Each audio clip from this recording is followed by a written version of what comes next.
still remember loving the danger. You set me on fire when I'm by your side. Taking me higher, but I'll follow you down if you go down. Now you say you wanna get away, you wanna take me all the way. Might get burned if you get closer to the sun. I want ya. We can burn together, fading into one another. Oh, oh, oh, oh, oh. Oh, don't you know you're still having. Nama saya Surami, beralamat di Dusun Terpowangsan, Desa Tejosari, Kecamatan Ngablak, Kabupaten Magelang. Keseharian ya membantu petani apa yang bisa kita bantu, dari lewat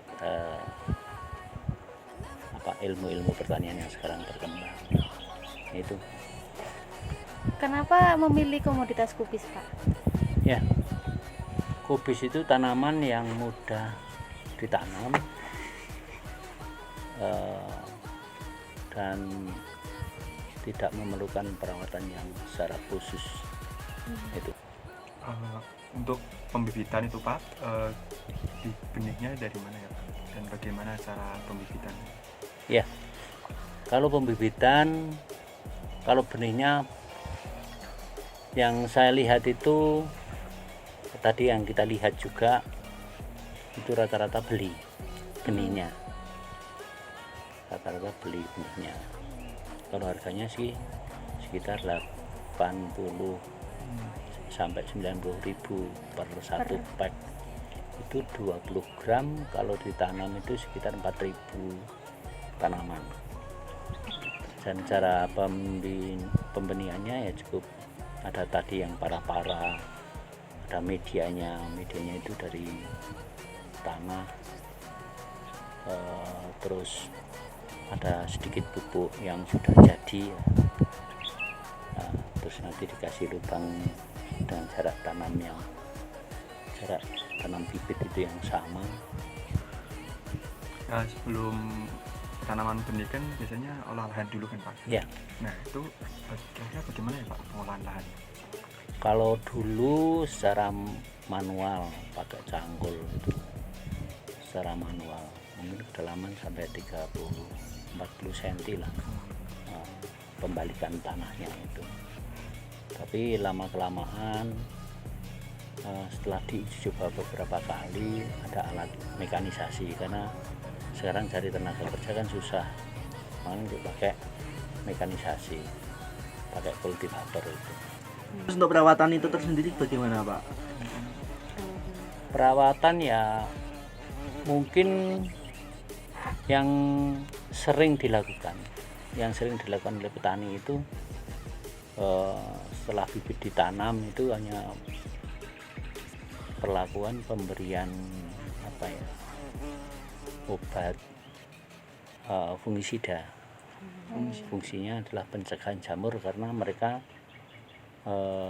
akan mengalami stagnan atau stres sementara. Pindah tanam itu kan biasanya kena stres. Itu adaptasi lingkungan baru. Ya.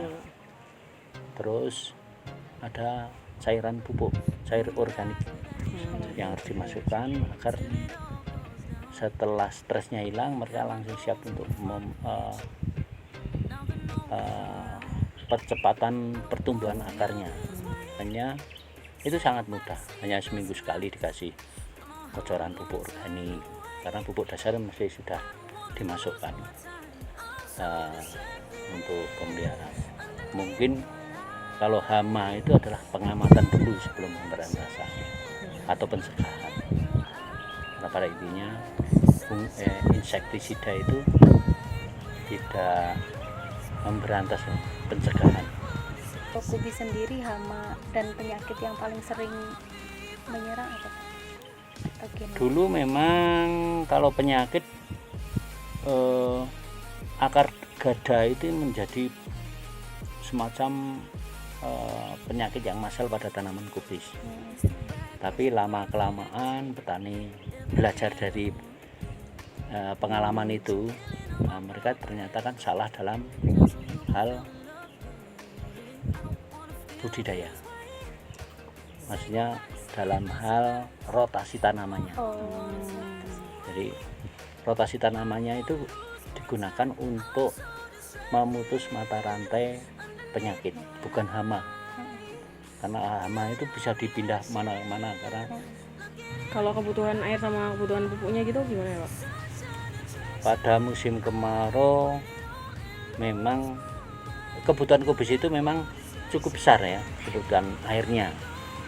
Sebenarnya yang paling bagus itu menanam pada musim penghujan, tapi panen pada musim kemarau. Pupuk ini sangat mudah, mau pupuk apa bisa, dan jumlahnya juga tidak begitu banyak. Sekarang ada anggapan bahwa tanaman kubis itu membutuhkan pupuk yang cukup banyak. Enggak, karena semua tanaman yang saya pelajari itu adalah pupuk dasar awal itu mungkin dari kotoran sapi, kambing, ayam, bebek, pokoknya sifatnya kotoran, termasuk kotoran manusia pun saya memang ada itu bisa gitu. Di sawah-sawah itu ada apa tuh, rumah-rumah kecil-kecil itu adalah tempat untuk ngolah di lahan gitu. Kalau di rumah ada rumah yang punya tempat, kalau punya tempatnya pasti tidak memungkinkan. Pemasarannya di sistem pemasarannya bagaimana Pak? Ulah ada di bawah pasar.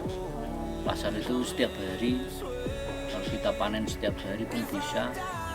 Ke tengkulak sudah diambil di lokasi lahan-lahan pertanian. Jadi minimal efisiensi biaya untuk pengangkutan.